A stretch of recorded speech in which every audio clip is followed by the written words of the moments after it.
بسم الله الرحمن الرحيم. السلام عليكم يا شباب. وعليكم السلام ورحمة الله. So just a quick note before we get started. I was sending you the emails yesterday, but it seems that these days there is some sort of a quota for the size of messages that needs to be sent. So maybe the messages of the graded homework reached maybe half of you, and the rest are still waiting in my inbox, in my outbox until I don't know, until 24-hour passes or so. So I was just sent an inquiry to the ITC trying to know why the messages did not go. So hopefully today, inshallah, you will receive the rest. It should be sent automatically, or I'll just send it from an external agent. So there's an issue with the email that resulted in not sending all the messages, although they are still there. So I'll verify that you should receive it today, inshallah. This is one thing. And then when it comes to the coverage of flat plate collector, this is where we stopped last time. It was just an example where we need to calculate the top loss coefficient for an absorber. This absorber has a single glass cover, and it has the following set of information: that the distance between the cover to the distance between the absorber plate to the glass cover is 25 millimeters, which is typical. The plate has an emittance of 0.95. The temperature of the air outside is 10 degrees centigrade, and the heat transfer coefficient by the wind passing by the collector is 10 watt per meter square centigrade. This plate temperature, absorbing plate temperature, is 100 centigrade. The whole collector is tilted at an angle of 45 degrees, and the glass has an emittance of 0.88. What is needed basically, again, is to calculate the top loss coefficient for this absorber, which is sort of an overall heat transfer coefficient that needs to be calculated based on the detailed components that we have. As you can see here, we have a single glass cover. So basically, we have two components of resistances. To remind you what we have done last time, we're considering the case or the general case of having two glass covers that resulted in this kind of thermal network. The plate, absorbing plate, is here, and then there was a single glass cover. So between the plate and the cover, there was resistances by convection and radiation. And then from the first cover to the second cover, again, resistances of convection and radiation. And then from the top cover to the surrounding air, there is convection and radiation to the sky. In our case here, we have only one single cover, so that this resistance in the middle does not exist. And we have only plate into glass, and then from the glass to the sky. So here, actually, instead of talking about R1, R2, and R3, it will be R1, R2, and there's no third resistance for this case. So this is basically what we need to cover, or what we need to go through. So I would just at this moment stop this slide, and then I'll share with you a blank page so that we can just go through the solution as step by step. To remind you, the kind of data that are given here for this case is L. Sorry. Oh.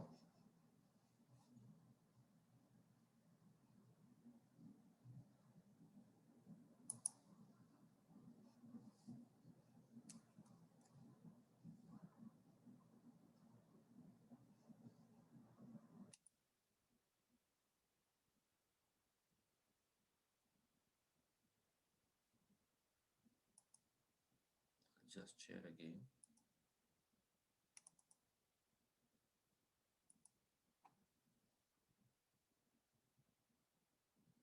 Which is the distance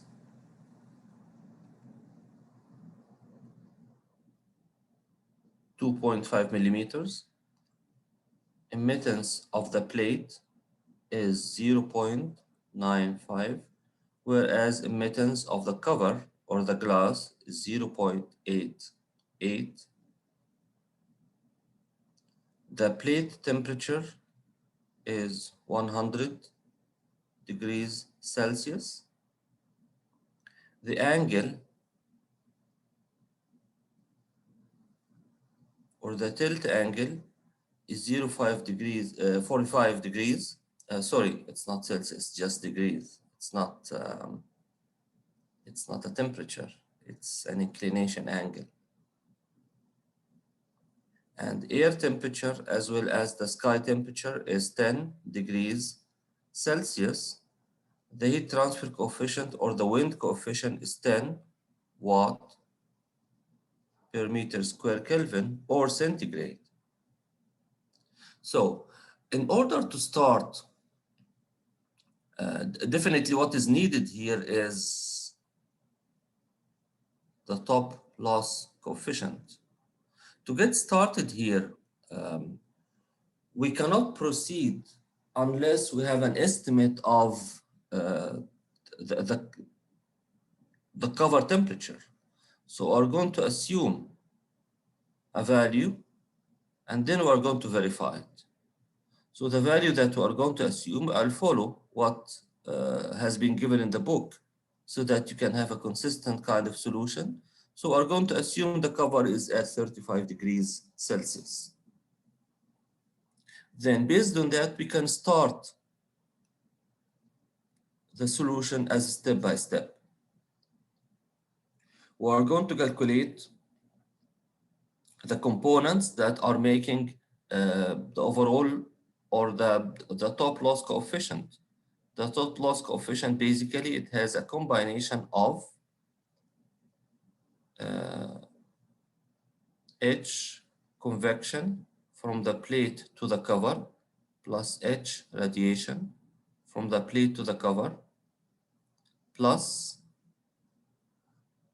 H convection from the cover to the air and H radiation from the cover to the air. So we have two groups of resistances here that we need to calculate. So what we need to do for this is to calculate each one of these.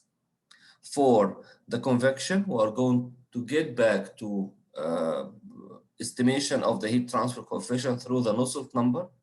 From between the plate to the cover, if we are going to talk about a flat plate collector, so basically,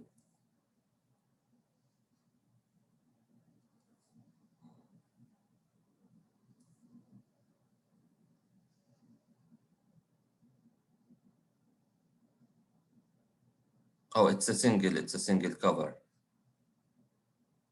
which means that what we have here basically is resistances from the plate to the cover. This is resistance by convection, and this we have resistance by radiation. And then from the cover to the surroundings, we have resistance by convection, and we have resistance by radiation to the value of TA.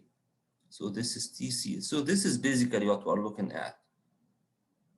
So there is natural convection inside here, and there's forced convection external flow outside. This is for the heat transfer coefficient by convection, and by radiation, it's just the typical relation related to the Stefan-Boltzmann law of radiation.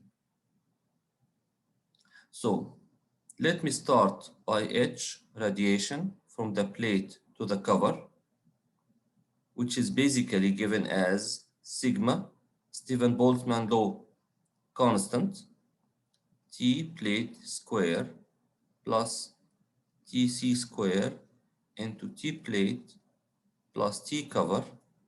This is all divided by 1 over epsilon plate, 1 over epsilon cover minus 1.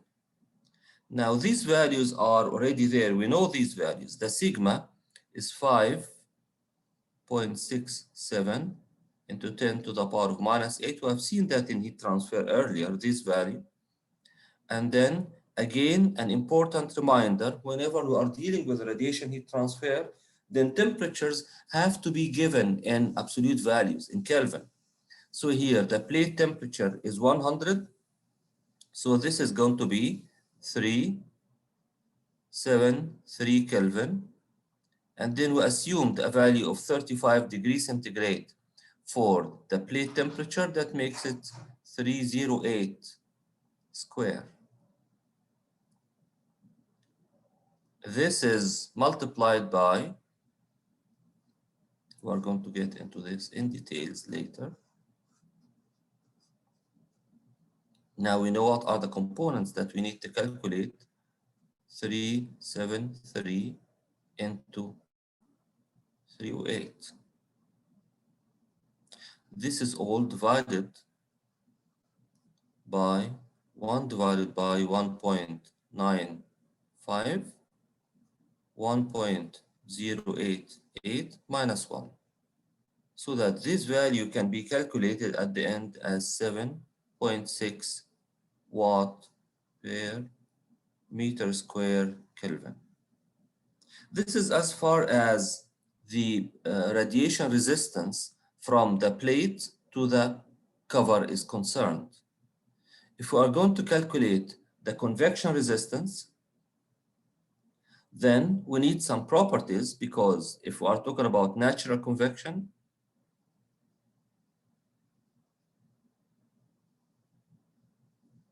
then we need to calculate the Rayleigh number. The Rayleigh number basically by definition is G, gravitational acceleration, beta, coefficient of thermal expansion, T, plate minus T cover, divided multiplied by the distance between them, which is L to the power cube, divided by nu into alpha.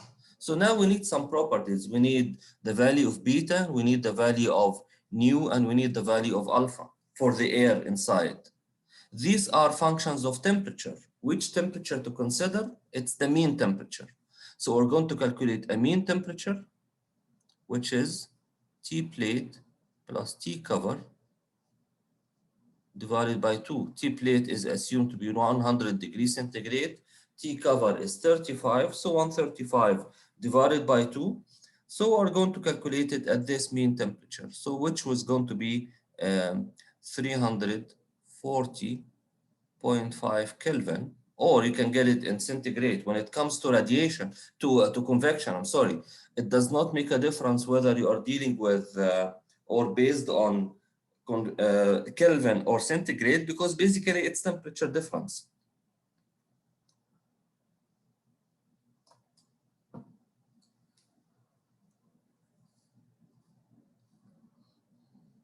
Going to the properties, again, if you are sitting on your own, you can look at the properties. There are property calculators, by the way, in the internet, that you just select the fluid, insert the required temperature. For example, if it's air, then it will give you the rest of the properties right away. Nu is 1.99 into 10 to the power of 5 meters square per second. Alpha, thermal diffusivity, is 2.845 into 10 to the power of minus 5 also. The value of Prandtl number, we need it, is 0.7 for the air, and the thermal conductivity is 0.0293 watt per meter, either centigrade or Kelvin, from which we can substitute and calculate the value of the Rayleigh number, which will be roughly 51395. Then we're going to go back to the expression of Holland's, which is listed in chapter 3 for natural convection. This is the expression to remind you that the Nusselt number is 1 plus 1.44 into 1 minus 1708 sine 1.8 into, sorry, there's something that happened here with this.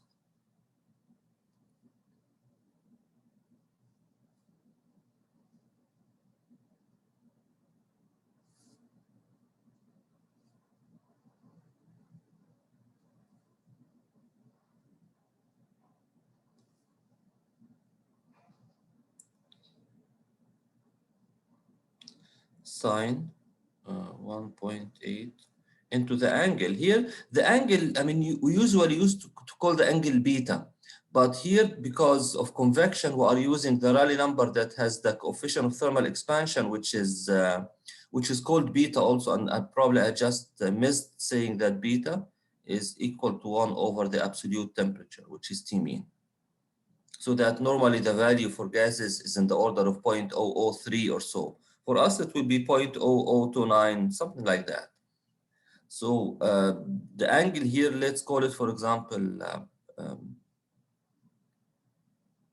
A.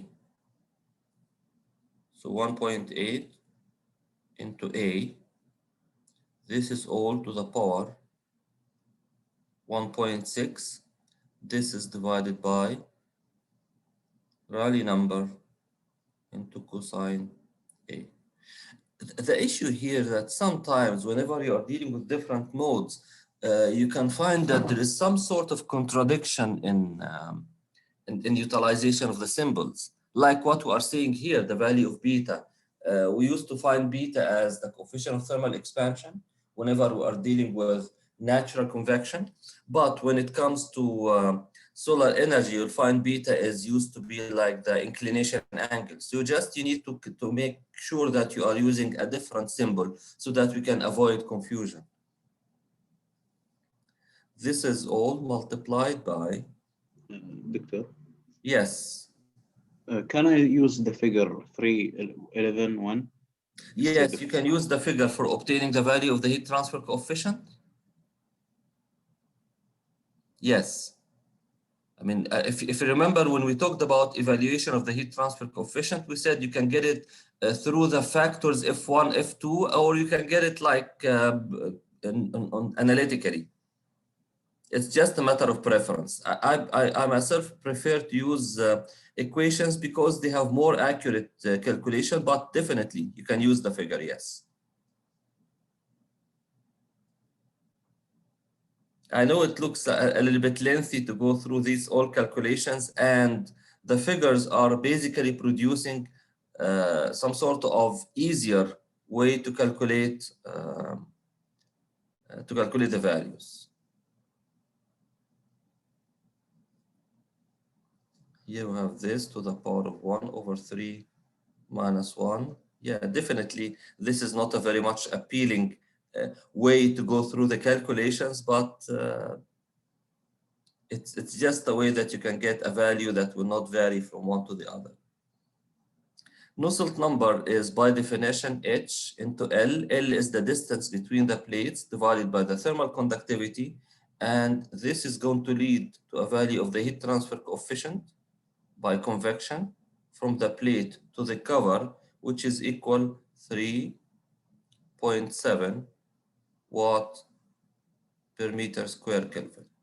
As you have just mentioned, the answer is, or the point is, you could have obtained the value of the heat transfer coefficient differently if you avoided the utilization of the long equation of Holland's and you just went to the figures right away to get these values. Okay, so now this is the calculations of obtaining the first set of resistances. These resistances are basically the resistance by radiation, HR from plate to the cover, and resistance by convection, which is H convection from the plate to the cover. Then what we need to do is to continue by estimating these values of resistances, and this time it will be resistances by convection and by radiation from the cover to the surrounding. This is fortunately easier in terms of the formula that will be used for the calculations, because when it comes to convection, it will be forced convection, And for forced convection, again, you can be using expressions of Nusselt number for a flat plate or flow over flat plate, or you can find some sort of correlations that will give you the value of H right away. Or the easiest is knowing that the value of the wind heat transfer coefficient is already given in the problem, which means that you may have a problem in which the value of the heat transfer coefficient is not given like this. In this problem that we have in hand, the value is already provided as 10 watt per meter square Kelvin, which is the wind or the heat transfer coefficient through the air. You might be given only the air velocity, in which either you go for the correlations, the ready-made correlations that give you H as a function of velocity, or you will have to calculate what is the Reynolds number to see whether the flow is laminar or turbulent. And then after that, you select the correlation for the Nusselt number from which you get the value of H. This is typically what we do for forced convection. So cover to ambient.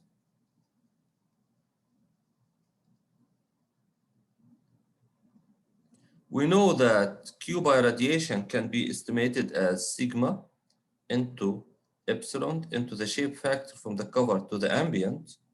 And this is given by T cover to the power of 4 minus T air to the power of 4. And some would say, like in some references, you'll find that they say that it is not really the air temperature, it should be T sky. And the sky temperature can be estimated by different ways. In some references, they would mention that the sky temperature is T air minus 6. Others would say that it's T air minus 11. And some would simply say, just no, you can take it as T air. And the kind of differences is insignificant. And that's something that we are going to look at today as well. So that this component can be given as Tc square plus Ta square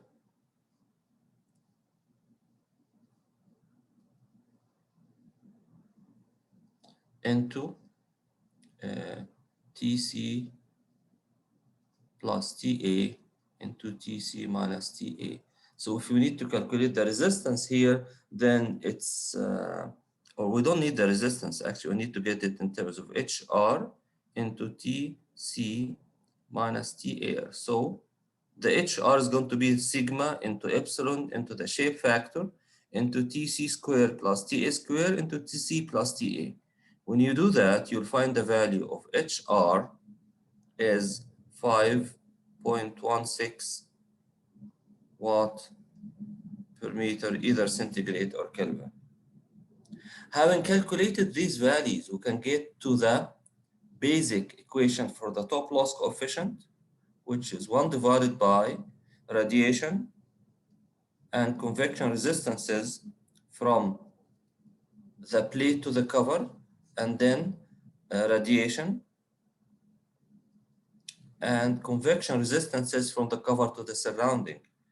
Doing this, it will get a value, an initial value of the overall heat transfer coefficient, which is 6.474 watt per meter square centigrade or Kelvin. Now, remember that the cover temperature was assumed. So we need to see, was this assumption correct or not? So we need to calculate the cover temperature, in which we are going to use one equation that was there in the text. We just considered it last time, UT TP minus TA. This is all divided by H plate to the cover, convection and radiation plate to the cover. When we do that, we are given the value of TP as 100, and then this value 6.474, we've just calculated it. TP is 100, TA is 10, and this is divided on these two resistances, 3.7, 7.6. It will give us a value of 48.5 degrees centigrade. Now we can compare between the value that we have assumed, which is this, and the value which is being calculated, which is this. And this is a big difference. So what we need to do now is to repeat the analysis that we have done with a new value of the cover as 48.5. So we'll calculate the resistances, and finally we are going to calculate a new value of TC. Hopefully this value, the solution would converge, which means that you are going to get a closer value. Fortunately, the new value that will be calculated is 48.4, so that's it. You're going to stop there, which would be our temperature for to be applied here for this case.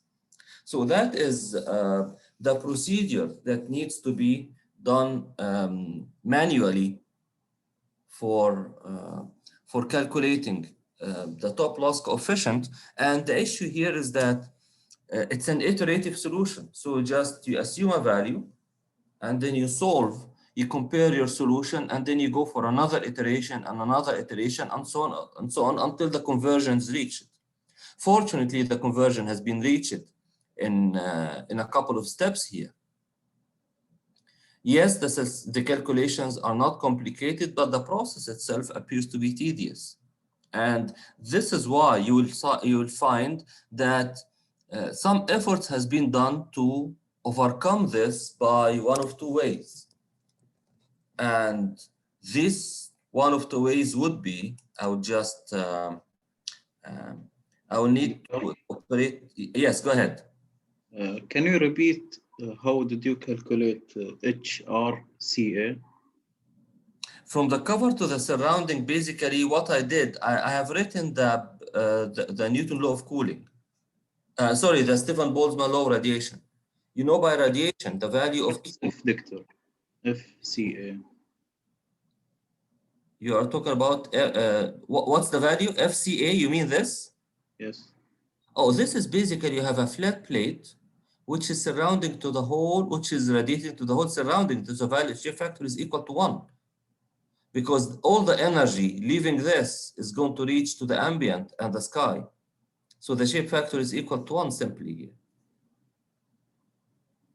Okay. Okay. Any other questions? No, thank you.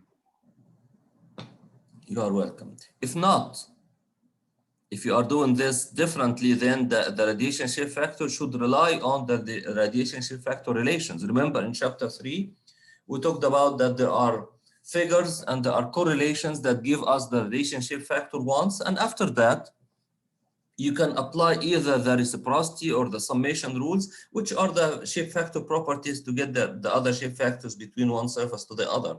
But basically here it was simple because it's a flat plate which is emitting to the surroundings. So there's something here that I would require to do for a while. I need to open the engineering equation solver on my system, because there it will show that the process can be much easier.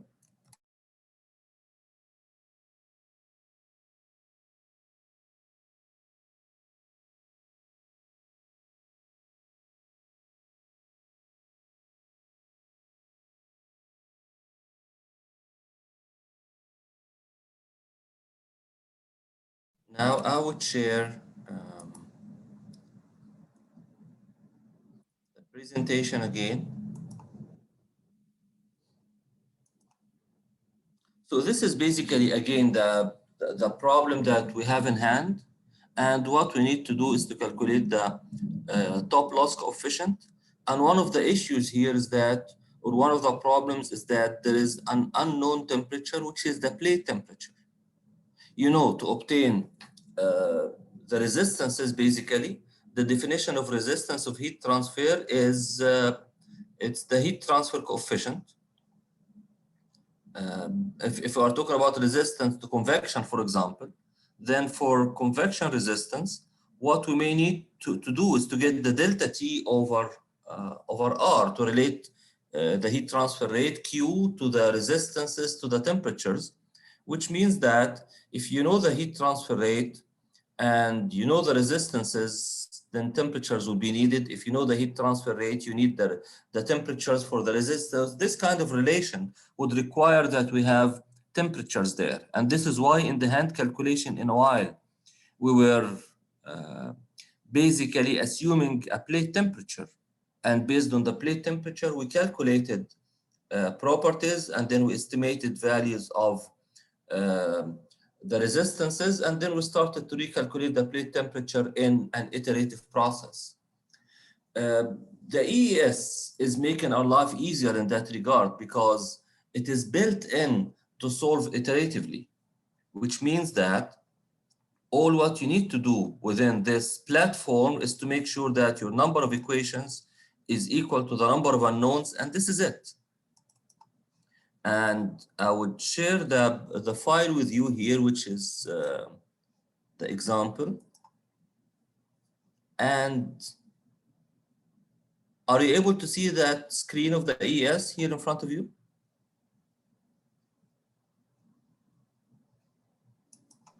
Yes. Okay, so this is basically what we need to get this equation or to solve this problem.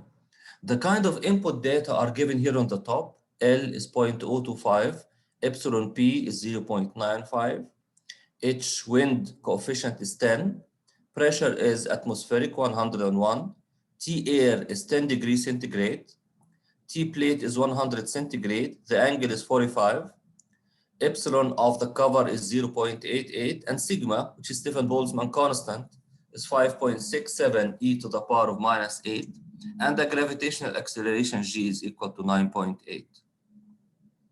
Then what I've written here is basically our heat transfer equations.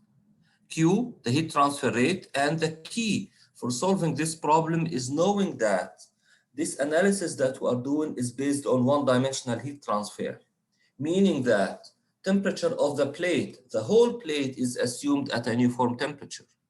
The whole cover is assumed at a uniform temperature.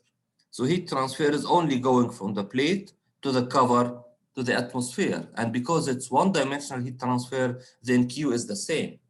So writing it in terms of an overall heat transfer coefficient expression, which is the top loss heat transfer or top loss coefficient Q, is an overall heat transfer coefficient into Tp minus Ta, where Ut here has included all the resistances in between. The same Q is between the plate and the cover. And between the plate and the cover, we have heat transfer by convection. This is Newton's law of cooling. And heat transfer by radiation, which is Stefan Boltzmann law of radiation here. And between the cover to the surrounding, we have heat transfer by convection, the wind loss coefficient into T cover minus T air, and radiation from the surface or from the surface of the plate to the surrounding or to the atmosphere or to the sky. So the same Q is there. This is a one-dimensional heat transfer. So Q from the plate to the cover is equal Q to the cover to the surroundings is equal to the overall expression of Q from the plate to the surrounding with top loss coefficient N. This is the key. After that, what we need to do is to get whatever properties that we can obtain. K is conductivity of air at T mean. I did not know what is T mean because Tc is unknown, but I've just written here that T mean is the average between T plate and T cover. Conductivity of air at T mean, kinematic viscosity of air at T mean, thermal diffusivity of air at T mean, and Prandtl number of air at T mean. The beta expression here, which is the coefficient of thermal expansion for the air, is 1 over T mean, and making sure that it is given in absolute values. And you would notice here that I expressed temperatures in terms of centigrade, and this is why when it comes to radiation, I have to add 273 for each one, so that uniformly I'm dealing with degrees Celsius or centigrade here. Rayleigh number, the long expression, I just divided the expression into different parts, just it would make it easy for me to calculate. So I defined A, B, and C, where these components are components of writing the Rayleigh number. I could have written the Nusselt, Rayleigh number is a definition, which is the beta coefficient of thermal expansion into the gravitational acceleration g into the temperature difference Tp minus Tc into the characteristic length to the power of 3. The characteristic length is the distance between the plates divided by nu alpha. So this is the definition. And then the Nusselt number, which is the Holland's expression, it's a long expression. Instead of writing it all in one line, I might make mistakes while I'm doing that. So I just divide it into like 3 components here. You could have written it as one in one line. It's all up to you. And then the Nusselt number is H convection L over K. This is it. The program is going to assume an initial value. The programmer is going to calculate and reiterate until convergence is obtained. So that's what's beautiful about using this software for the solution. And then the iterations have been made and you get a final values of the Rayleigh number, of the temperature of the cover, and the overall loss coefficient, and so on. So the calculations have been done easily using this program this way. Unfortunately, in your houses or being away from KFPM, you do not have access to the ES. Otherwise, it could have been easier to handle this. If you are particularly interested in having this software, we can give it a trial through utilization of the VPN and asking the ITC to make it available for us. So that's something that we can handle if you are interested.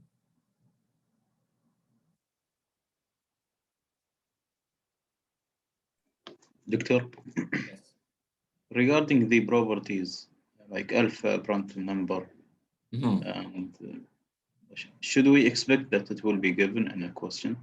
Oh yes, definitely. If you are going to talk about a quiz or an exam, these values should be given. If you are talking about a homework, you have all the time so that you can go to the internet and just write obtaining properties. You'll find many property calculators from which you can calculate these values. Maybe I can put a link for you for a couple of them where you can just easily specify what is the fluid that you have, what is the temperature, what is the pressure. It will give you all the properties.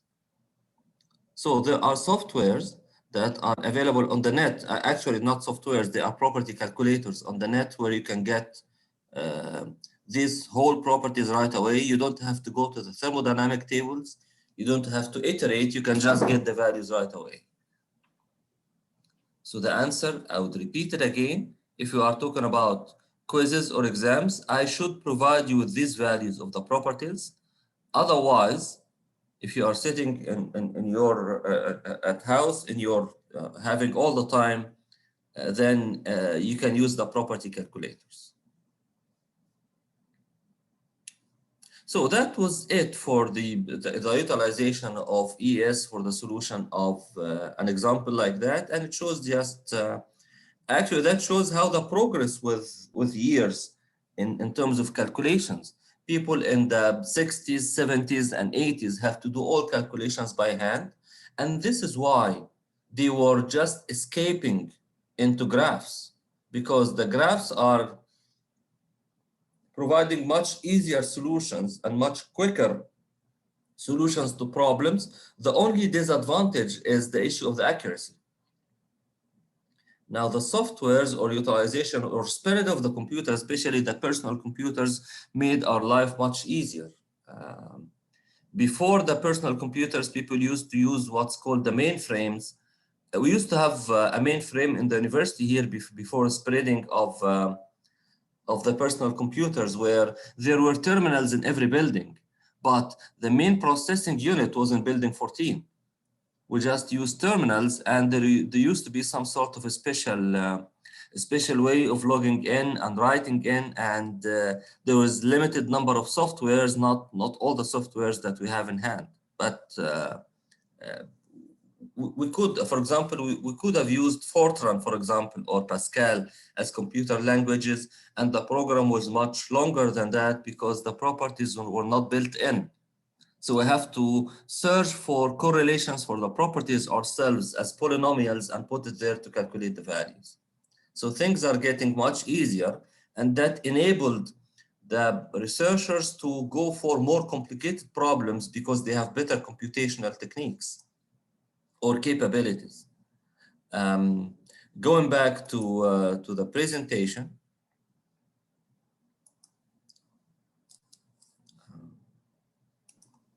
Doctor, Yes. now the equations used for this example, is it always the same for the resistances? Yes, because basically when you are talking about radiation, the resistances for radiation are always the same because you are going always to consider radiation between two surfaces. And when it comes to convection, then we have actually tried, or we dealt with the two types. We have free convection, which is between two plates, and we did it between the plate and the cover. If we are going to have a double cover, then it will be natural convection between the plate and cover one and natural convection between the plate and cover two. So when it comes to the natural convection resistance, again, it will be the Holland's expression, Rayleigh number, and the Holland's expression for calculating the heat transfer coefficient. And when it comes to the wind coefficient, either it will be given as in this example, the value is given as 10 watt per meter square Kelvin, or you are going to calculate it based on a correlation or through the lengthy process of calculating it. So basically, typically it will be similar to what we have done today. Only for the wind, it could be natural or forced, depends on the velocity. No, the natural and force does not depend on the velocity. It depends on whether we have flow or not. Natural or forced, it depends on natural convection. It means that you are talking about an enclosure, some closed area. There's no wind at all, and it's only heat transfer from one surface to the other. Like when we are talking about a situation like this, you have a flat plate collector like this. Inside, there is no flow of air. So the only way of convection between a lower surface and an upper surface is natural convection. But from the upper surface to the air, then it has to be forced convection.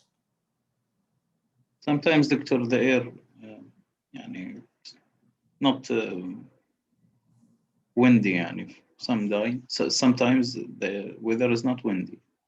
That's correct. Maybe that will take us back again to the heat transfer case and see if it's not windy, what do you mean? You mean the air is still not moving at all?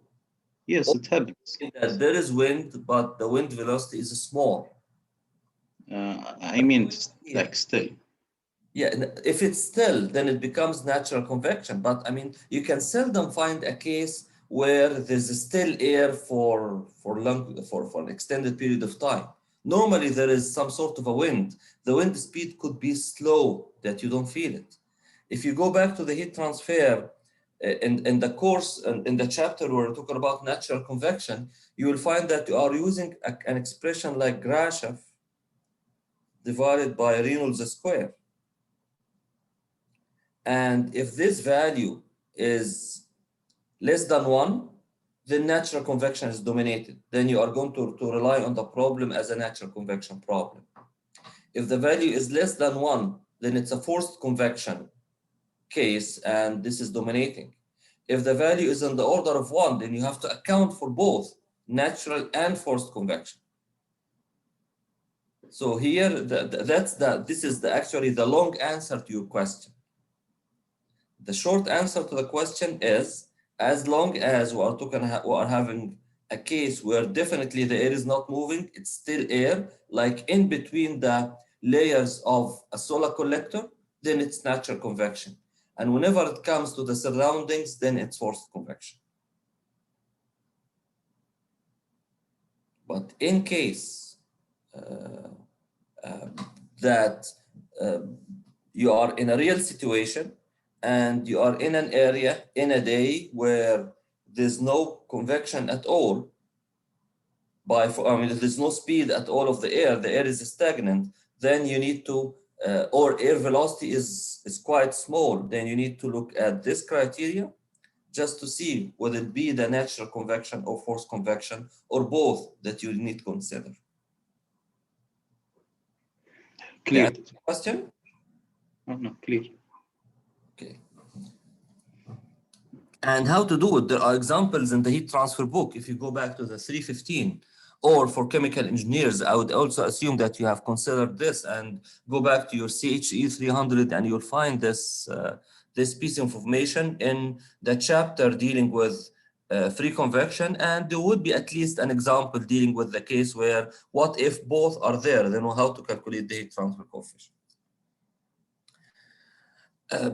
Now, having solved this example, and note that what we are focusing in now is the heat loss coefficient. Because in the previous chapter, in chapter 5, we calculated how much is the value of S, which is the energy absorbed by the collector. And we are looking now at how much energy is lost from the collector, because at the end, what is it that we want to calculate is how much is the net amount of useful energy, the Q sub U, useful energy, which is going to heat water or the air or whatever the fluid which is passing in the solar collector to be heated. So heat gain, we calculated it previously in the previous chapters, and heat loss is what we are considering now. Now we are looking further at heat loss here.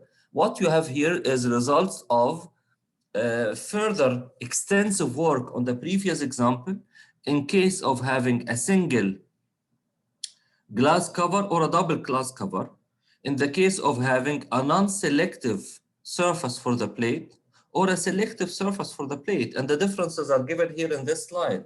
Look at the left, the non-selective surface, we are talking about an emittance of the plate of 0.95. Selective surface is what if the emittance is 0.1. And again, this is a favorable thing that you need to have because you are decreasing the losses by radiation from the surface. What's the disadvantage is what's the drawback? That selective surface is going to be a little bit more expensive when you are buying the solar collector. And remember, last time we talked about this issue of you may get a collector with lower efficiency or with more losses and using more collectors if they are substantially cheaper, so that you are basically governed not only by what is technically the best solution, but it is at the end what's economically the best solution. Suppose that you are sitting in a consultant office and somebody would reach you to say that I need to use solar collectors for my house and this is my budget. Then you have to make the selection based on the customer budget. And in this case, you might not go for the best technical solution for your case, but you go within the constraint of the budget which is available. Now, we are looking in this figure at 4 different cases. Case number A, we are having basically a single cover. So there is a plate and the plate has one cover, and there is convection and radiation from the plate to the cover and from the cover to the surrounding. And the values have been calculated as you can see here.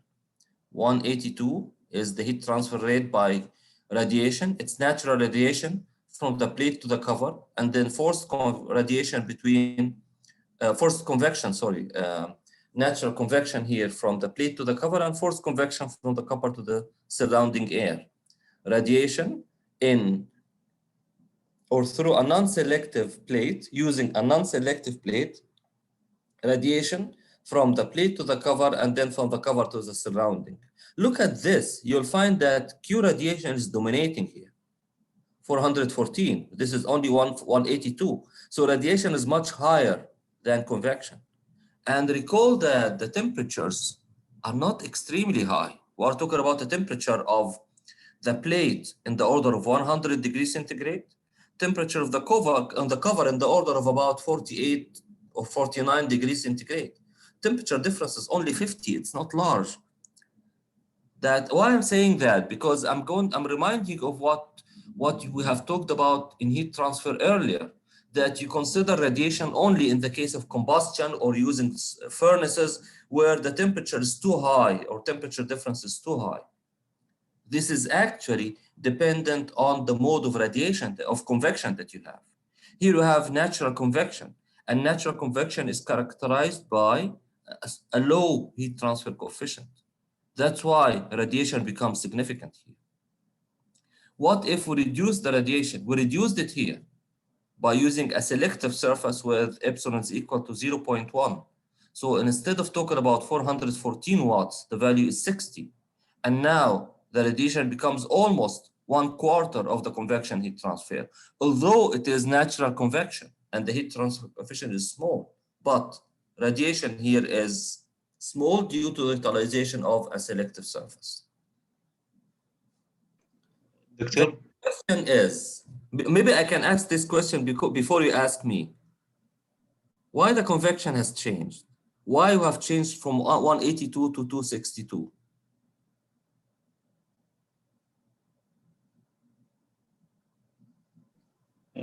Yes, Doctor, this was my question. Yeah, that's why I figured out that somebody is going to ask me this question. So I thought that let me take the initiative and ask you. That would be interesting. I mean, to answer this, I mean, fully, we need to solve the problem, and then you can come up with the values yourselves, and then while you are solving, you can figure it out. But look at the temperatures. There's a difference in the temperatures, and accordingly, the properties have changed. So the values of the Rayleigh number, the values of the heat transfer coefficient would have changed in this case. So, and then when you are taking, remember, when you are calculating the resistances, they are connected in parallel. So yes, when you are getting the resistances to convection radiation, there is a parallel calculations. This has to do with the overall heat transfer, the overall Q. But in general, we are talking about cases where temperatures have changed, the mean temperature changes, and accordingly, the properties will change, and that's why the values of convection heat transfer rate has changed here. The same thing can be seen in the lower figure, C and D. In the left side, we have non-selective plates. Look at the radiation, the relative magnitude of radiation to convection. 261 compared to 90, 227 compared to 124. This is radiation versus convection or natural convection in the plates, where on the right side, using the selective surface, the radiation is much smaller compared to the convection. So that tells that, yes, temperatures of the plates are colder in the upper surface of the plates. Colder is better, which means that it is not losing much energy to the surroundings, and all the energy, or most of the energy, is going for heating the fluid in the pipes. And this is basically something that we would like to see in a collector if we can afford the economics of it. The economics would mean that the initial cost, or in other words, you can look at it in terms of what we call the payback period. You paid a certain amount of money for buying the solar collectors for heating. Previously, you used to heat the water using electrical heaters or maybe using a boiler. So that was the cost of heating by conventional means. And this is now the cost of heating by solar collectors. You have to buy solar collectors, but this is going to help in saving.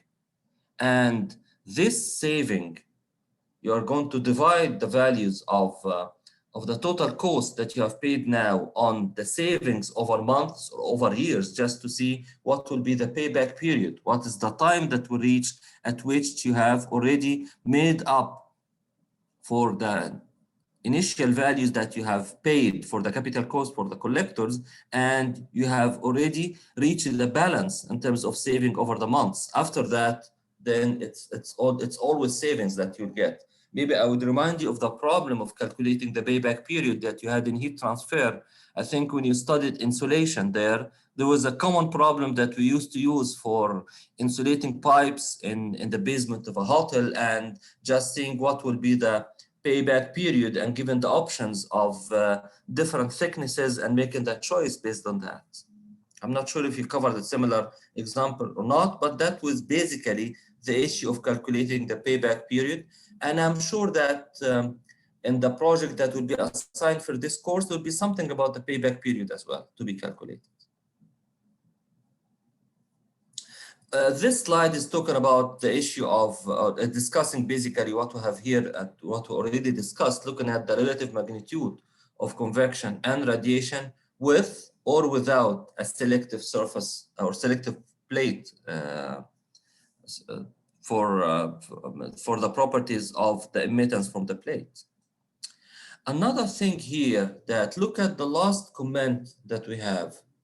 For most conditions, the use of black body radiation by the sky temperature, which is not equal to the air temperature. And that I was just talking about that a while ago, that in some cases people would say that why should we take the sky temperature equal to the air temperature? Actually, it should be different. And I remember in our analysis of the solar collectors, we used to use the sky temperature as T air minus 6, or some references was having T air minus 11. Here is the answer, that it will not greatly affect the top loss coefficient, whether you take the sky temperature equal to the air temperature or different. It's not going to be making a lot of difference in your answers. Look at this. For example, the top loss coefficient based on the plate to ambient temperature difference in condition A of the figure increased from 6.62, the example that we solved. The value would change from 6.62 to 6.76 if you consider the sky temperature is not 10, but it is 0, which is 10 degrees less than the air temperature. This is the only difference you will see in the top loss coefficient. Instead of 6.62, it will be 6.76. It's not significant. Accordingly, talking about, and definitely the top loss coefficient will be insignificantly changed due to this. So talking about the sky temperature, whether it is equal or less than the air temperature, then you can see now that it is insignificant. It has been proven by numbers that it's not a great percentage difference if you consider the sky temperature as equal to the air temperature or not. We are talking about the first edition of this book was in 1982. That was the golden time of using figures. Maybe I told you before that when I was an undergraduate and I studied thermodynamics, we just quickly passed on the thermodynamic table just to know it and know what's the process of iterations, like what you did in thermodynamics. But we did it quickly, and our whole focus was on how to use the charts to obtain the properties. So we used to have like a big chart, which is maybe in size something like 50 centimeters by 50 centimeters, and we used to fold it and carry it with us always. It was colored, and then we used to have like black line for the enthalpy lines, red lines for the specific volume lines, and maybe blue lines for the entropy, something like that. And then all we need to do is two independent properties, go to the chart, spot the value of the properties of the state, and you get the rest of the properties immediately. That was so nice to do that. But again, whenever you are dealing with figures, then you have a drawback related to the accuracy. These figures here are giving us the top loss coefficient right away, which we have been doing work and iteration calculations again and again and again. And remember, the problem that we have solved was a single cover. If it's a two cover, then you have to make your assumptions for T cover 1 and T cover 2, calculate the properties and iterate, which becomes really tedious. This example that you can see here have made a figure that we can make use of it right away. What's the difference between the two figures that we have in front of us? It's basically, all of them are talking about the top loss coefficient, UT, versus the average plate temperature, and whether you have a single cover, two cover, three cover, but the first figure is for, and all of them is for a non-selective surface where the emittance of the plate is 0.95. But for different wind coefficient, for different cases, whether we have a wind coefficient of 5 watt per meter square or wind coefficient of 10 watt per meter square centigrade. So all you need to do here is just know what is your average plate temperature, whether it is single, 2 or 3 covers, and then you can get, and this is basically for 3 air temperatures, which are typical, then you can get the value of the top loss coefficient right away, UT. This is what is called in many cases the back of the envelope calculations, that you are going to have your calculations just like a snap. You can get the value of UT, not very accurate, yes, but with acceptable accuracy. And a couple of figures again are given here for H is equal to 20 watt per meter square, and look at the right figure here. We're back again to the 5, but this is with a selective surface. So emissivity of the plate is 0.1. All the previous 5 figures, are there 5? No, 3 figures were for a emissivity of 0.95. This one is for an emissivity of 0.1. So it's a selective surface. So, and all of these have been done for a standard or a typical value of the calculations for a plate of 25 millimeter distance. What if the distance is not 25 millimeters? Then a correction would be there. So according to the plate spacing here, you can get different values of the top loss coefficient here if you're going to have different distances. The 25 millimeters is standard. If it is more or less, then this is what you account for here. So according to the plate spacing, this is what you get. And again, this is all for a tilt angle of 45 degrees centigrade. So whenever you are coming to the figures, there is more and more restrictions because you cannot have figures for everything. So you select some sort of figures for a specific case, which is the standard, give you figures for, and if you have met a situation which is non-standard, either you generate figures for it, or you have to go to the tedious hand calculations for it. So the 45 was used to be like a standard. The 25 is a standard for these figures. If it's different than 25, then some sort of a change would be here. And this is some sort of an expected change. If the distance is that small, less than 10 millimeters, then the overall heat transfer coefficient decreases significantly, because for a small distance between the plates, the Rayleigh number is too small. I'm talking about natural convection between the two plates, the plate and the cover, for example, and between a cover and another cover. If the Rayleigh number is too small below the critical value, then there's no convection, there's no circulation of the air, and it becomes basically dominated by conduction. And for conduction, if you are going to increase the thickness, you are going to increase the insulation or reduce the heat transfer rate. And that's why the reduction is shown here. And then at a certain onset here, you'll find there is an increase in the heat transfer rate here, which is due to the existence of, or the motion of the air. As the distance between the plates increases, you're allowing the air to recirculate. The Rayleigh number increases more than the critical value, which is either 1000, or in some other books, like what you have seen probably in the expression of Holland's, a value of 1708 was there, which is the critical Reynolds number based on his in his calculations.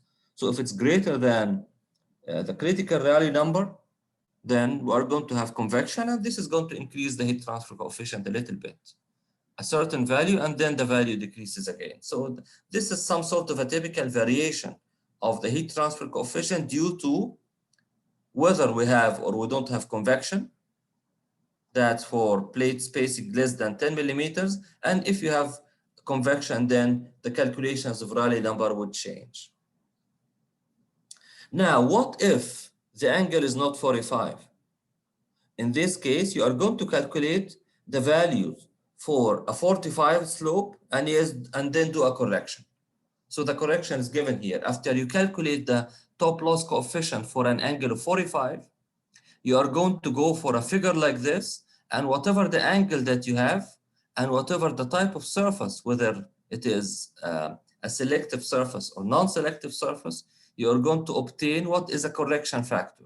UT at beta, beta could be any angle, divided by UT loss coefficient at 45. So first you calculate the loss coefficient at 45, and then get this ratio from a figure like this. After that, you are going to calculate the UT for the inclination angle that you have, which definitely, if we are talking about an area like Dahran, will need this figure, because if you are going to use a solar collector here, you better put it on an angle of 26 or 26.5 to be more specific. Accordingly, you need to calculate UT at 45, and then at 26 or something, you are going to get the ratio and correct. You find that the correction is not significant, or close to a value of 1 or 1.0 something, but in case you want to be more and more accurate. These two figures that you have seen here, or this figure has been worked out statistically to get a correlation out of it. And at the end, we are getting this kind of expression here. So a relationship for the graphs to provide us with the top loss coefficient for mean plate temperature between ambient and 200 Celsius, and the value of T is accurate within 0.3. And I can see it has to be accurate because the expression appears quite tedious to go through. I mean, it's some sort of a complex expression, but for good accuracy, expressions are expected to be that complex, so that it will provide us with the loss coefficient as for whatever number of plates here. N is an indication of the number of glass covers, and this is given here. HW is the wind loss coefficient, TA is the ambient temperature, TPM is the mean temperature, and epsilon again is the emittance. And then we have definitely sigma is the Stefan-Boltzmann constant. And then we are going to have additional factors here like capital C and small f, which are a part of the correlation. So small f is given as a function of the wind coefficient and the emittance and the number of glass covers. And the C is given as a function of the angle. And this is accurate for angles which are in between 0 to 70. And if it's greater than 70, you are going to consider as beta is equal to 70. And small e, which is the exponent here, again, is a function of the temperature. So it is some sort of like a complicated kind of expression that would not be easy to solve by hand. I mean, it's not complicated. You can do it by calculator, but it's time consuming, and you might be exposed to errors that if you have a program, then you can put this into a program that will be calculating it for you right away. Which means that if I'm going to use a program like ES, I'd rather put UT there. I'll put it, I'll be careful in putting the values, but I don't have to write it every time. I just change the parameters and the ES is going to calculate it for me.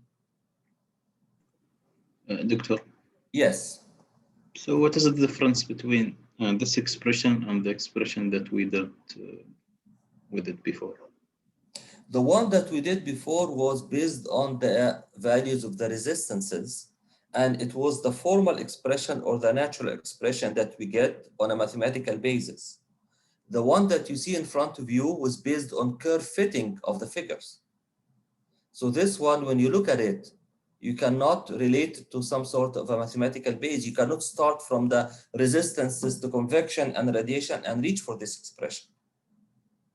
So this is basically a correlation which is obtained from a large number of figures that were correlated to get a figure like this. Is it clear? So which is better, Doctor? Which is better is if you are going to have a problem like with a single cover, maybe two covers. The two covers, that will be a little bit tedious to do the example that we have solved today by hand.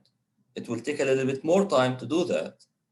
But if you need a quick calculation, then you are going to get to used to this one. And you know that the accuracy with this one is plus or minus 0.3. So it's a good accurate solution, but you would know that it was not derived directly from resistances, but it was curve fitting for the figures that we had. So it's not a matter of which one is better. The matter now is which one is more convenient to you. Suppose that you are solving a problem of a collector with 3 covers.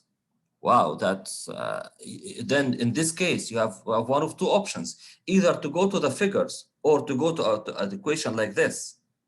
You cannot go to the issue of putting 3 covers and calculating convection and radiation resistances for each distance between the 2 covers, and then assume temperatures and then iterate and iterate and iterate. That's going to be tedious to do that. For this case, it is more practical to use an expression like this, or to go to the figures. Did I answer your question? Of course, Victor. Thank you. Okay. And there's an example. Typically, it's a typical example. Again, trying to look for the heat loss coefficient. You can find values here are very much the same as we had in the previous example that we solved today. And he's urging us to use that figure or that equation that we have here to calculate the values of F, C, and E as given here in the nomenclature of this part of symbols for the equation are being calculated first and substituted the value to get the value of 6.6, which is, I mean, the ones that we have calculated there, it was 6.67 or so. So we're talking about values that are pretty close to the heat loss coefficient or the top loss coefficient that we calculated. So this example is partially answering your question that which one to use. Well, this one is producing values that are decently obtained. We have obtained it in just 3 or 4 lines without having iterations, and we could obtain the value of the top loss coefficient right away. What we did not talk about so far is, what about from the bottom? We've been looking at what will happen from the plate to the cover glass. Maybe you have another cover glass, so that we're looking at how will be the heat transfer at the top, which we said that Q from here to here, and Q from here to here, and Q from here to here, the overall, both are the same as you have seen in the ES equation. But we've been always looking at what will happen from here upward. We did not look down. What is down? We have basically a box where we have insulating material. And then the flat plate collector is actually below it. Maybe it's sitting on a stand, and below it here there is air, which means that there could be a transfer of heat below here. There is heat transfer through the insulation material, and there is heat transfer by convection and radiation to the surroundings here. Not only that, but if you want to be meticulous, if you want to be very accurate, somebody would say, wow, there's also heat transfer through the edge, because this plate is hot and the collector surroundings are all at ambient temperature. So the transfer of heat is not necessarily going to the top, but it's going bottom and going edge as well. The answer is given here in this part. Maybe I can start talking about it now. We don't have enough time to complete it all. But just quickly, I would say that, yes, this is conduction in insulating material, and the resistance is easy, it's K over L. And from here, the radiation and the convection, we would say that these values that you may neglect them.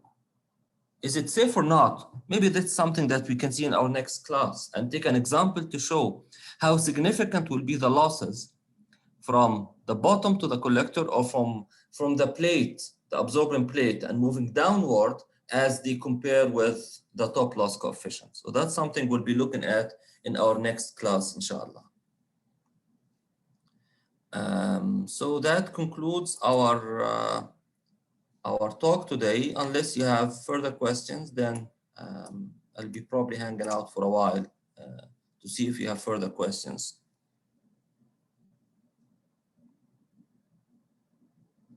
And we'll see you on Monday, inshallah. Excuse me, Doctor. Yes, go ahead. The deadline of the homework, midnight? Yes, I mean, it's today, so today at any time you would submit it, so that maybe after midnight, sometime after midnight, if I'm still awake, I will post the solution. If not, then I'll post it tomorrow morning, inshallah. Thank you. You're welcome. Doctor, regarding the midterm, Yes, material is till chapter 5? exactly, until the end of chapter 5. Okay, thank you. Chapter 6 is not a part of it.